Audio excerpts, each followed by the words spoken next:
All right, we are recording for Fairy Tale 22 out of, well, this version of Grimm's Fairy Tales. Jorinda and Jorindel, or Jorinda and Jorindel, I'm not really certain which way. The name makes sense at least, but I don't know if this story has a moral to it. It happens. Um, Story starts with explaining that there's a witch. So often there is. Um, she has a castle, and she has power of transmogrify. So she can change herself into a cat or an owl. And also, if anyone gets within 100 steps of the castle, one of two things will happen. If it's a man, they're frozen in place. If it's a woman, then she will be turned into a bird of some kind. The man frozen in place will be free to go when the witch allows it. Whereas the bird she takes, puts in a cage, and keeps her in a room in the castle. And it describes that she has some 7,000 such cages. So she's been doing this for quite a while. Anyway, then you got Jorinda and Jorindel. Jorinda, you got the couple, because that's what they are. They're a couple. And of course, it describes the girl Jorinda. I'm gonna say it that way. Describes her as the fairest of all women. Okay, so very beautiful. Got it. These two, they are a couple. They are pledged to marry each other, and wanting to be alone, walked into the forest. Makes sense. It makes sense. That can be a nice, pleasant walk, pleasant experience, all that. But they get lost and end up accidentally entering that range of the castle. So he's frozen and can't do anything, and she's turned into a nightingale, and the witch flies around as an owl, eventually does take the nightingale, but also does say, greet thee, Zachariah, which I think is supposed to be her name then. If the moon shines on the cage, Zachariah, let him loose at once. So, in other words, what this is actually saying is that the moon will break her spell. That why she's actually saying this, unsure. But it's like, why do you always have to give away your plans? Anyway, so he then is freed, but his love is trapped. So he now goes to work in a nearby town as a shepherd because he wants to stay nearby, keep an eye on the castle, and eventually has a dream in which he sees a blood red rose with a pearl in it. And that also part of this dream is he takes that, and when going to the castle, it breaks the enchantments. So it actually makes sense. You can read this as like, oh, the pearl is representing the moon. And he was already told that, hey, the moon will break this stuff. So he then spends the next 7 days looking all around for this flower. And actually does find it. It's not a pearl, but it is a dewdrop the size of a pearl in the thing. But he takes it up, goes to the castle. He's able to cross that 100-step distance without being frozen. When he gets to the door, he can press the flower against it, and it opens. Continues in. Listening for birds, finally finds the room, and the witch is in there. And she is frightened by this and stays. It describes always at least 2 steps away from him. So is not getting too near him and isn't attacking him. Presumably because she knows that flower with the dewdrop will break her magic. That she cannot impact him. Now he's not really paying much mind to her. He's trying to find his love, which is a nightingale. The only problem is that there's a whole bunch of them in there. So like, what do I do? What do I do? Then he notices that the witch is trying to leave with a cage, so he turns around, goes after her, catches her, and the flower. Let me actually check, because there's one thing about that I'm a little unsure about. Swiftly he sprang toward her and touched her and the cage with the flower. So touched both. Okay. The woman could no longer bewitch anyone, and Jorinda was standing there, clasping him around the neck, and she was as beautiful as ever.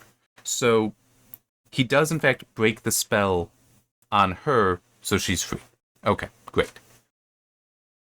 Is he going to be spending the time to deal with the other birds that have been... well, the other women that were turned into birds? Doesn't actually say. Because that's literally where it ends, just that they are reunited. We also don't know what necessarily happens to the witch, besides her spell's broken. Well, and she can no longer bewitch anyone. But yeah, as I said at the start of this, I got no idea what the moral might be. Assuming it even has a moral. Maybe it doesn't. It could also just be a story of symbols, which I'm sure there's an actual term for it. I'm not sure if I've ever learned what that term is, and I got such a headache I probably couldn't think of it now anyhow. So yeah, it could be just a story of symbols that, the witch is a predator because she turns herself into either a cat or an owl, both of which are predators, especially towards. I'm pretty sure owls do go after other birds, but certainly cats will. Um, she's described as quite ugly. Yeah, that's kind of all I got concerning the witch. Does the flower and the pearl mean anything? That I don't know. I don't know if there's special symbols there, but I could believe that there are. Um, the idea of the moon breaking the spell, I feel, is an old idea. That the concept of the moon having some power over magic and being somewhat pure, I could believe that. Nah, I'm not sure. I'm just thinking because the moon I could see being attached to silver and things like technically this silver bullets killing a werewolf. Well, technically some of the werewolf stuff is more modern than you realize. I was like, Dracula is based on Dracula. Frankenstein monster is based on Frankenstein. But the Wolfman is not actually based on any folklore. It was that movie, classic Universal horror movie, was something that Universal invented themselves. I believe Creature from the Black Lagoon is also an example of that, where it was invented. Now, the concept of werewolves may be older, but the specific story and such, no. And the potential relationship of silver, that might also have been invented, I'm not sure. But I am still familiar with silver is considered a pure metal. In fact, even though technically platinum is more than this, except for gold and copper, you would compare the color of all of the metals to silver. And any of them, when polished, have that silvery look, but silver is the strongest example of that. Except for platinum. I'm pretty sure that, when polished, can actually be a super silver almost in color, but in any case, there's an old, I believe, in even ancient tradition of silver being pure. So and the moon, I could see some seeing as being silver colored.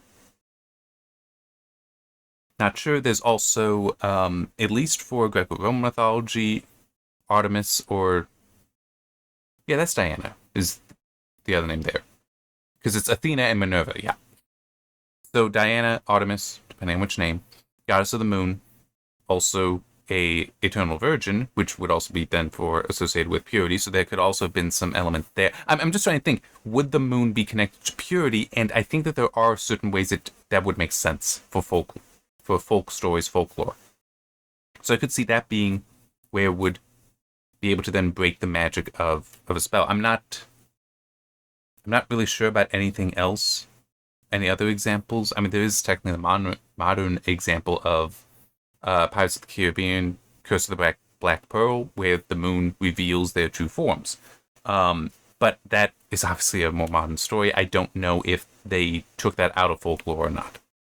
That could have just been a convenient plot mechanic. Yeah, I can't really think of anything else. I do suspect that it is largely just a story of symbols. That it is trying to pass down some knowledge that my knowledge of the culture is limited enough that I don't know what it would be. Which is, on the one hand, disappointing, because it's like, well, crap, now I can't really answer the question.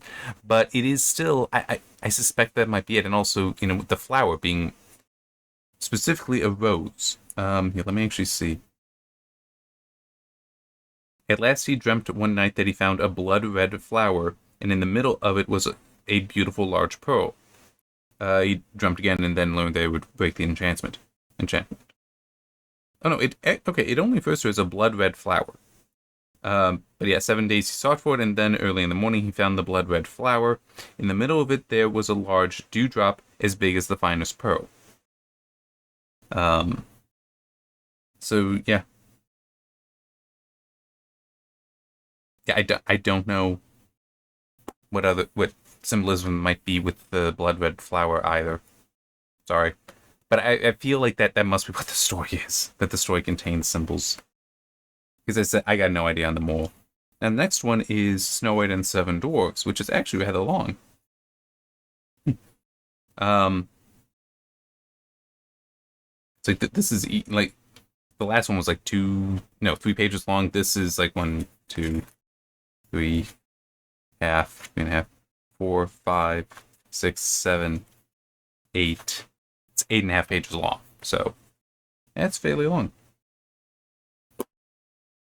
But that I think Snow White is supposed to have a mole to it. I'm not sure. We'll find out. It may also just be a story of symbols or just a good story. We shall find out next time. See you then.